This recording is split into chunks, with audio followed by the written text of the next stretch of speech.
everyone. Dr. Stephanie Porras, the Stiletto surgeon, and Dr. Jonathan Cook are here again to continue on our plastic surgery series here on the Stiletto Surgeon podcast. Welcome, Dr. Cook. Great to Thank you, see you again. Steph. Great to be here. And today, Dr. Cook and I have a very interesting discussion to answer your patient questions in regards to breast augmentation surgery.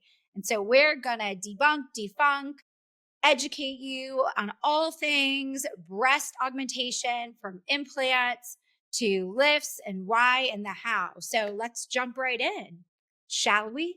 Yeah, I think this is it's certainly one of my most frequently performed surgeries. It's statistically one of the most frequently performed and requested surgeries in America, probably in the world, I'd imagine. So it's really central to the topics that we're here to talk about and educate about. Yeah, I think so. I think certainly, especially being down here in Florida, Dr. Cook and I see our fair share of breast augmentation. Dr. Cook's in South Florida, so lots of bikinis and beaches down there, certainly. And so, but let's talk about, who is a candidate for breast augmentation surgery? Yeah, that's a great question. I think that there are a number of different like um, kind of body types. There's a lot of different thought, but it really comes down to a simple question, and that is, do you want to have larger breasts? Right. And at the end of the day, that's really what we're doing with a breast augmentation procedure, which, to be clear, is using an implant, a breast implant, whether a saline implant or a silicone implant, and we're putting it in place behind the breast tissue to some extent and enhancing the appearance of that breast. Is Yeah, that and fair? Yeah. I would agree. I mean, I think if any patient that wants added volume, whether it's due to volume lost after pregnancy or you were just born with small breasts to begin with, I think going through life changes a woman's breast size and shape significantly. And so I think certainly in my practice and probably in yours, we get a lot of young patients in their 20s. And then usually after children, I mean, I think the hormones and certainly breastfeeding typically change the size and shape of your breasts. And a lot of times breasts don't stay large after you breastfeed, and they shrink and you lose a lot of that upper pole fullness. And so Yes. I would There's say, a third group yeah. after your first divorce. Oh, right. After Yes. you're 100% right. Yeah. After your first divorce. Yes, we do see that. And I think, what do I always hear is, it's time. I've always wanted to do this, and I'm doing this for me, and I'm getting back out there. And it's not like, showing off for other people. I think it's women showing up for themselves, finally getting their confidence back to maybe get back on the dating scene, or maybe they just feel like they, have always wanted to do it. So 100%. Yes, Yeah. the third group. And maybe you can speak to this better than I can, but I find that for all of those different demographics, and I, by the way, completely agree, you kind of have like a cluster of young people, you have a cluster of people who are kind of like peri or postmenopausal, and then there's sort of like the life event people where they now feel liberated. But for all of them, there's this acknowledgement that breasts are an extremely important part of the feminine body image. And whether it's in the eyes of a man, in the eyes of a woman, in the eyes of ourselves, it contributes so much to kind of that like essential form, that silhouette, the female figure. So I think it's really an empowering way to deliver on a positive transformation that we love to do as plastic surgeons, make people look and feel better about themselves. Yeah. And I think just to be a quality candidate, right, you need to be like any other surgery. You need to be healthy, a non smoker. You need to be able to undergo general anesthesia. This is something that you absolutely need to be put under for. It's not a particularly long operation, right? But you need to be able to withstand a surgical procedure. Yeah, there's some things that I think jump out for me as like, no, we can't do a breast augmentation. If I think, you're in the unfortunate group of people on this earth who have a severe bleeding disorder where any kind of a surgical procedure poses a risk to your health. And that could either be that you bleed too much, you have bruising gums at the dentist, and your just joints are bruised and all of this, well, probably you have more important things to worry about for your health. And that's also true for people who may be susceptible to clots for whatever reason. Like you said, it's oftentimes the general anesthesia component that limits what some of these people can do. And then there's also another consideration for every breast patient, for every breast surgery patient, and that is the specter of breast cancer. And so not only do we have to have mandatory some type of surveillance for the breast preoperatively, depending on your age, that could be a mammogram, an ultrasound, an MRI, what have you. But we also have to have a commitment and an understanding of surveillance after the procedure. Right. And do you ultrasound your patients after breast augmentation? Do you follow them clinically? I do not. I don't have the ability to in my current clinic. However, I have that conversation with all of my patients. And I think it's the most responsible thing to, if you can't take that decision from them, to at least empower them to have the information themselves. Absolutely. I would say I did purchase one recently in the practice and I've utilized it on all my patients preoperatively, my revision breast implant patients and then now I'm excited to be able to follow them clinically over the years and just quickly look and tell if the implant's ruptured or not. It's very easy once you sort of master the art of ultrasound looking at that implant. And I think most of us plastic surgeons are trained now at our big conferences to really do implant surveillance. And really, if not, at least we all are educated on the importance of undergoing surveillance, both for the breast tissue and the implant. And so So that, on that note, let me jump in and ask you a question. What do you tell your patients since you have the ultrasound? How do you guide them to that process? Do you have them come in? If so, how often? Is it just before surgeries? What do you tell them? right. So for when, just to be specific, I am not looking at breast tissue. And I tell every patient that we sign a consent about it. We are not looking at your breast tissue when we are doing the in-office ultrasound. I am not a radiologist. I'm not a board certified radiologist, nor am I a radiologist. And so it would be wrong of me to try to diagnose breast cancer or anything like that. I am specifically looking at the implant that either I placed or somebody else placed. And so I'll really be forthcoming about that. Any implant that I place, typically around a year and beyond, is when we'll start to pull out the ultrasound. Of course, even recently had a patient that reported some discomfort on the outside of her breast and was really worried that maybe the implant ruptured. So it was really nice. And she was only about 6 months out for me to pop the ultrasound on and say, your implant's fine. This is fine. I think this is just a little, we call costochondral pain, a little bit of muscle pain in the ribs, Yeah. Yeah. um, or a little nerve that's kind of fighting back. But certainly some, it put her at ease knowing that we did not see a rupture and she did not have to pay thousands of dollars out of pocket and, go to get an imaging center and spend half of her day going through that Right. process. No, So, it's a great tool. Point of care ultrasound is something that I also believe in. It's very useful, very valuable in the plastic surgeon's office. But to be clear, also, I think that you're using the ultrasound to screen the breast implant, and it's important for people to hear that no matter what age you get breast implants as a woman, your responsibility to screen for breast cancer, as you said, to look at the breast tissue that will remain around the implant, that continues. And so I think that probably the most important thing I want to say about that is that in what year? In 2025, there is no evidence that getting a breast augmentation will hurt the chances of detecting breast cancer. So there are some considerations when you go for a mammogram. You have to have something called a Euclid view, or you have to squish the breast tissue in a way that you can see it. But there is no data that shows that there is an inferior ability to check for breast cancer just because you have implants. You're right. not you're And not certainly, increasing that yeah, risk. right. And certainly we've all seen, if there's an issue with a view, the radiologist can ask for other views or worst case order a breast MRI. Right. So absolutely. That's a great point. And so, I think now I just kind of want to jump ship. I think another question that I'm seeing, and I do almost essentially zero really in the last few years, is saline versus silicone.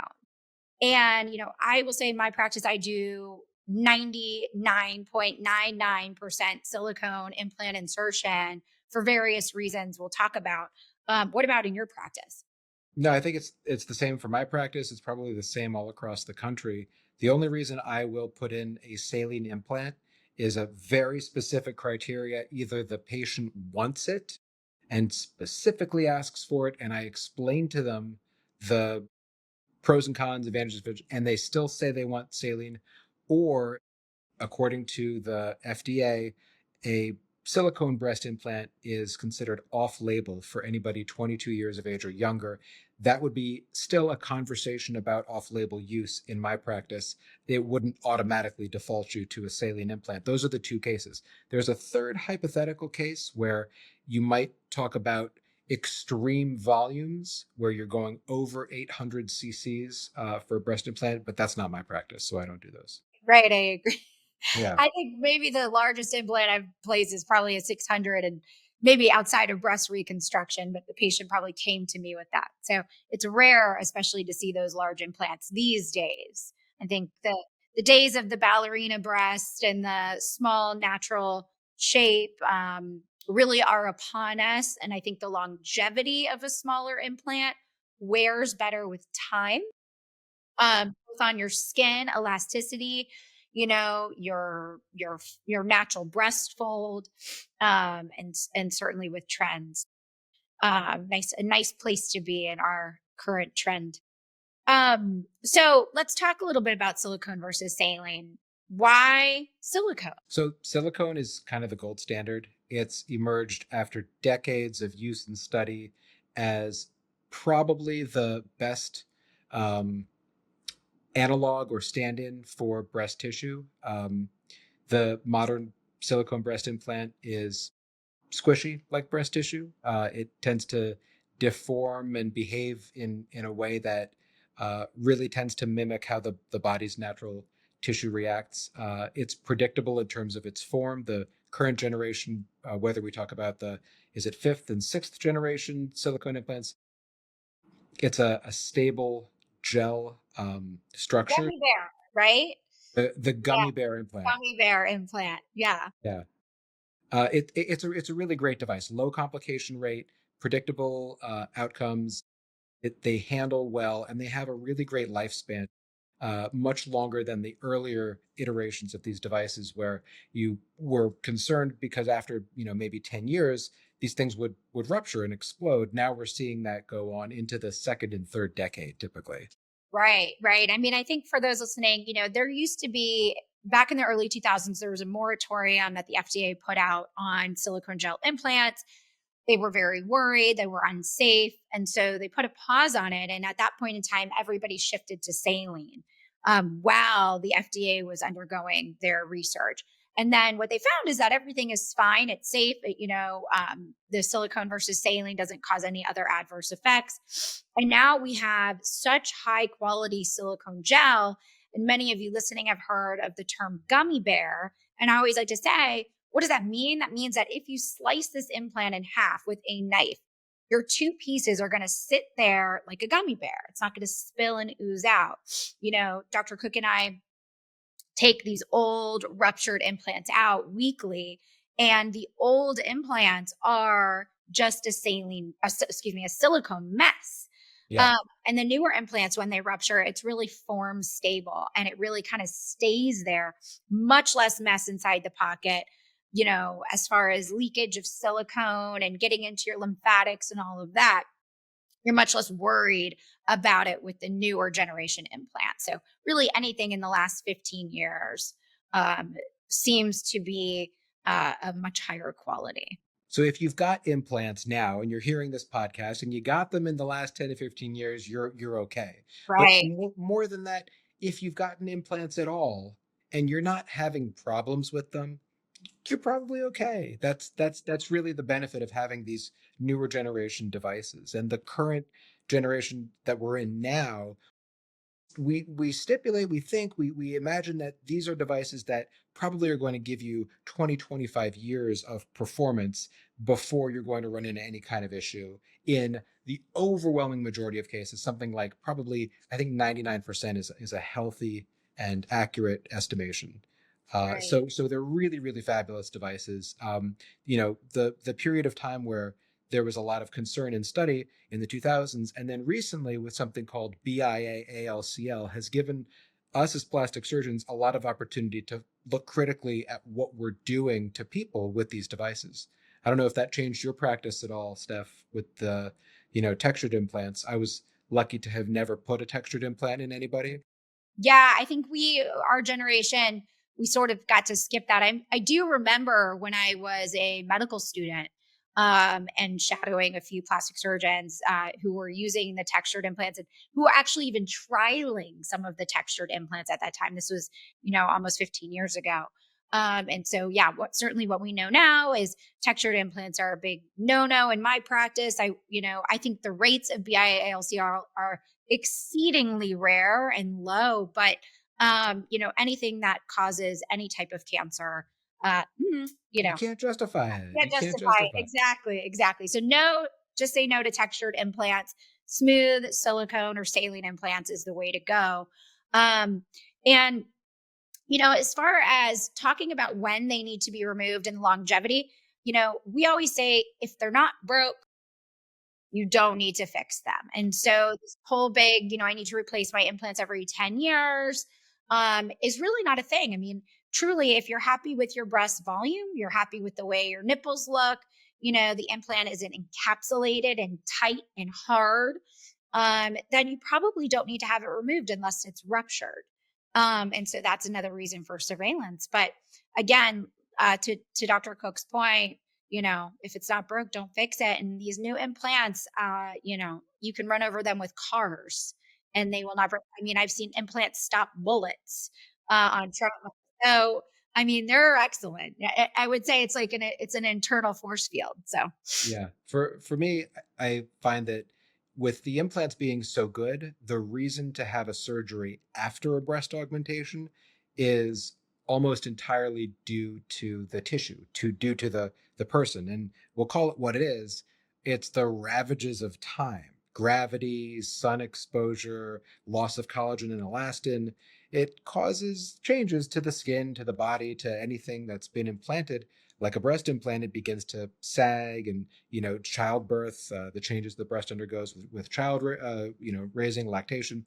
All of these things contribute, in my experience, a lot more often to a need or a desire to undergo some kind of a second procedure than oh, my implant is doing something bad to me. right. And definitely the need for revision. I agree. In my practice, I think the two most common reasons for revision in a previous breast augmentation patient, is capsular contracture, implants were placed 20 years ago, or they have now had children, gone through weight gain, weight loss. Their implants are where they were, but the tissue is now below. Um, so Exactly. at this point there needs to be a removal, replacement, and a lift, right, in some circumstances. So I think that brings up another point with the lift. I'm sure you get this too. I have a patient, who I just saw today, who on the consultation book said, patient is looking for a breast lift, and she came in, and really just the upper pole was deflated. And when we say upper pole, it's the breast tissue above the nipple. Okay, so where that slopiness of your breast is, especially after kiddos or weight loss. And she just had deflation of the upper pole, but her nipple position was beautiful and it was above the fold. And so I told her, you don't need a lift. You don't need any of those scars. You need an Yeah. up. But Yeah. what would be a situation in your practice where you would go to the lift? Yeah, I think this is a fantastic point of discussion because patients don't know. Patients, and there's probably that's one of the things that we probably deal with in the same way that people will come in, and that's the question: do I need a lift? Do I need a full lift? Do I need to have a? So for me, it comes down to like two separate goals. The breast augmentation portion is like I'm using a breast implant to increase the volume of the breast. I'm not really doing anything but increasing the size. The lift component, the separate procedure of the lift, is about tailoring the skin around that implant and to some extent focusing on the relative position of the nipple related to where that volume is. So where the nipple is on the breast relates to how the skin is tailored around that implant. Um, if somebody has, like you said, if their nipple is at the fold and the shape of the breast is nice, they just have a little deflation. That's a good situation to just use a breast implant, increase the breast volume. Right. Right. But Yeah. if the nipple position is off, that's typically one really obvious sign that if you need to move the nipple somewhere, that involves some kind of a breast lift. Yeah, absolutely. I mean, I think that, you know, I think we try so hard, to even walk that line. I mean, for me in my practice, if you're even just a little bit tonic and your nipple position is a little bit low, I will try to do the breast dog first. Yeah, Just to totally. avoid the scars and the sequela of doing a lift. And the scars aren't bad and they become imperceptible at a year, but it is a bigger surgery. It does have more complication risk, especially if this is a revision breast augmentation. Oh yeah. So, I always really try to avoid it if we can, but if we need to, you need to. And segueing into over the muscle or under the muscle. Now, I am a purist when it comes to subfascial over the muscle breast augmentation. I left training 4.5 years ago and I said, this is barbaric. We are destroying all these women's muscles. Don't understand it. I don't believe that capsular contracture has anything to do with this stupid little muscle crossing the top quarter of the implant.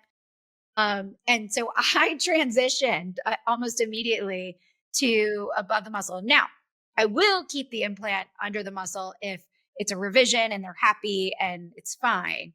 But tell me about your practice. How do you usually address it? Yeah, I'm the complete opposite. I I've This is really taken to yeah, it's good to have differences in perspective. I've really taken to I think a set of principles that really grew up in Dallas out of the practice and ideas and thinking of a very influential surgeon named John Tebbets.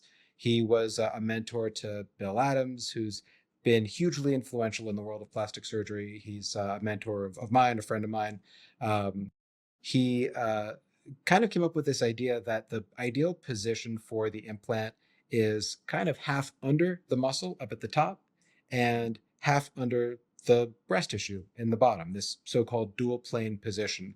Um, that's how I do, I would say like well into the 90s, most of my breast augmentations. The leading criticisms of this particular technique are that it can create an animation deformity because the implant is under a muscle that can flex. When that muscle, the pectoralis muscle, is contracted, it can distort the shape, the form externally. It can look weird. You can see like the implant move. I think that is probably you can mitigate that to some extent if you do a good muscle release. But then the other big concern is that it makes recovery harder. It certainly is more painful to cut through a muscle than it is to stay on top of the muscle. My patients seem to do okay. We have some things that we do. We use some local anesthesia in the muscle. We have strict restrictions on exercises and so forth that seem to help them along. But the real advantages to me are what you mentioned as you kind of glossed over. You said you didn't think that that slim little bit of muscle makes that bit of a difference. I think in thin patients it makes a world of difference. And to have the upper pole of that breast, the top half of that breast implant covered with muscle means that there is a much more natural transition from the top of their chest, the top of their rib cage, down onto the implant. And I mean, the people that I'm operating on now, it's not as much of a concern with our patients tend to be a little bit more generously padded. Is that a nice way to say that? They tend to have a little bit more thickness to their subcutaneous tissue. But your thin, 40s, 50s, 60s-year-old patient who doesn't have a lot of subcutaneous fat, they need all the help they can get. So here's where I will throw this monkey wrench, right? So I agree. I mean, I think especially before we had some of the higher cohesivity implants that we have now, you would absolutely see rippling. The implants didn't hold their shape well enough. You would, you really did it was like, we always call it in the office, like boobs on a stick. Um, but now I find that the implants, the cohesivity of the implants, I mean, if I have a really thin patient, I'm talking like there is a layer of skin Yeah, yeah, only. yeah, yeah. I will just use the highest cohesivity implant that they make on the market. For me, that's Allergan cohesive, but now we have Motiva rounds, which I think are also phenomenal. And I have had, knock on wood, almost zero rippling in these really, really thin patients. And so and really nice natural appearing breasts. I think part of that is also not putting in an implant that is too large. Hmm. I think it's knowing that, we need to kind of keep things a little bit more moderate profiled, a little bit more subdued for their frame. But I also have a patient population that requests that, right? So I certainly think, Dr. Cook, I mean, I agree 100% with you in that upper pull, and certainly the right patients. I do think you get a very natural appearing look, especially depending on the implants that you have to choose from. So I don't think either way is incorrect. And I think in plastic surgery, it's an art for a reason, Yeah, and we're all artists and we do things a little bit differently, and in of our course. hands have, try to deliver our own best outcomes. And so there are a million and one ways to do things, and so Totally. it's nice to hear different points of view on it. So this comes to some discussions that I've been having recently that might be controversial, and I was explaining to somebody actually today.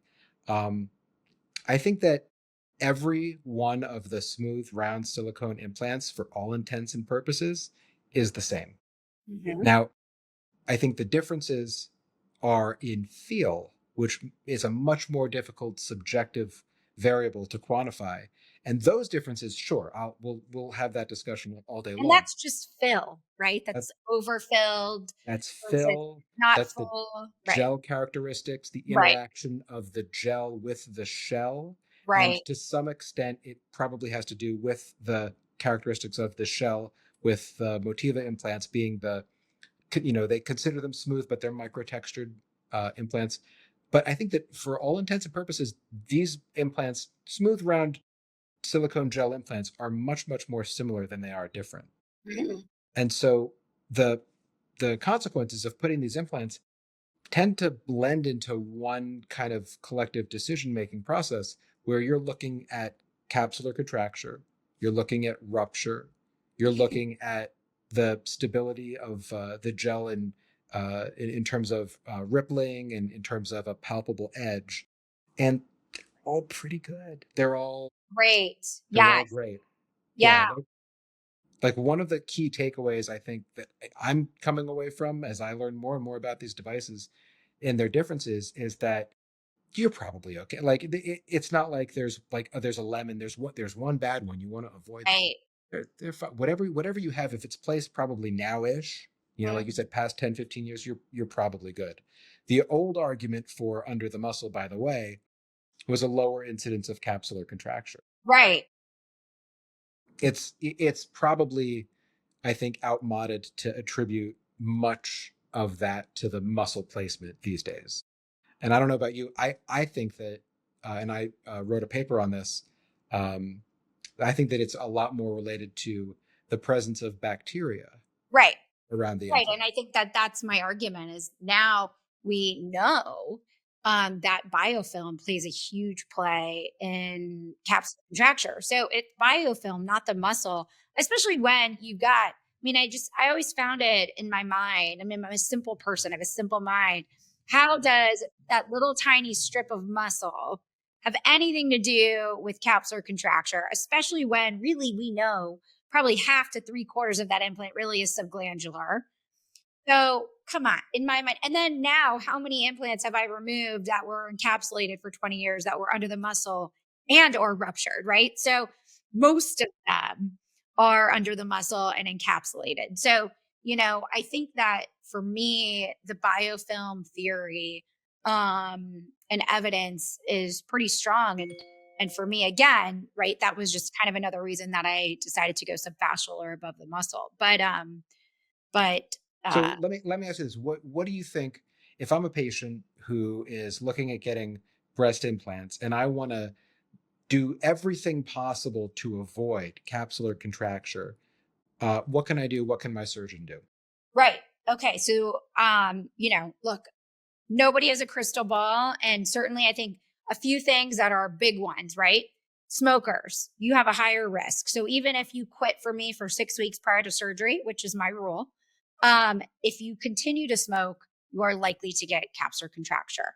If you are somebody that tries to go back to the gym too early, puts yourself in an infectious situation, gets dental work. My rule really with dental work is about 3 months after the operation. Really, I want that capsule to form. I want that barrier function of your body to be there. And Even whether cleanings? Even even cleanings? cleanings. I really, really try. The other thing that I do, and this is stolen from the orthopedic literature, is anytime you're having a procedure, and this is what's a procedure? Anytime an orifice is violated. So you have a pap smear, yep, an Yeah. endoscopy, a dental cleaning, okay, a colonoscopy, those are fun. How Anytime, about sexually? yes. Well, no, we're not even gonna go, but anytime it's violated, I do have my patients take a prophylactic antibiotic the morning of and the evening of their procedure. And the thought process being decreasing the systemic bacterial contamination that can happen and does happen from those procedures. We know it from patients that have mitral valves, Hmm. but even the orthopedic literature, right? Anybody with knees and hips can tell you they're taking popping antibiotics for all their procedures too. So Yeah. I just kind of drew the conclusion over from that literature. Well, this is an implant in the same respect. And if we can garnish any type of decreased risk of infection or CapCon, so be it. Yeah, so I like that approach. I do something similar. I'm not as rigorous in my criteria. I'm actually fascinated by the suggestion that we should include colonoscopies and pap smears. It's something I might start doing. But like I'm kind of a data nerd. I think we're all scientists as plastic surgeons, and there is what's called a bimodal distribution of capsular contracture, meaning there's a whole cluster of it that happens early after surgery. And then there's a whole cluster of it that happens much, much, much later. And I think we've come to understand that the cluster that happens really soon after surgery is because something went wrong. There's a contamination of that implant. Bacteria got in there, they're going nuts, your body's fighting it off. It leads to this kind of scar ball capsular contracture around the implant. Well, that technical error, patients and surgeons alike can work towards preventing that initial contamination. A well published paper, 14-point technique. There's a lot of things you can do surgically to avoid that contamination. Do all of the right things. But then the second group, more distant, like months or more than a year later, I agree with you. I think that this comes from bacteria that enters the systemic circulation, meaning it goes from one part of your body to the whole body. And that may sound crazy, but we've seen this even in like marathon runners. You have what's called transient bacteremia. Bacteria enters the bloodstream when you floss, even. And these levels of bacteria often don't rise to the point that it makes you sick. Your body deals with these little levels, these little fluctuations. But if it's something big, if it's like a full blown dental cleaning where they're going to town on every single tooth and interspace and everything, Right. if it's like they're sticking a camera into a colon full of bacteria, this probably does push that, pendulum towards bacteria everywhere.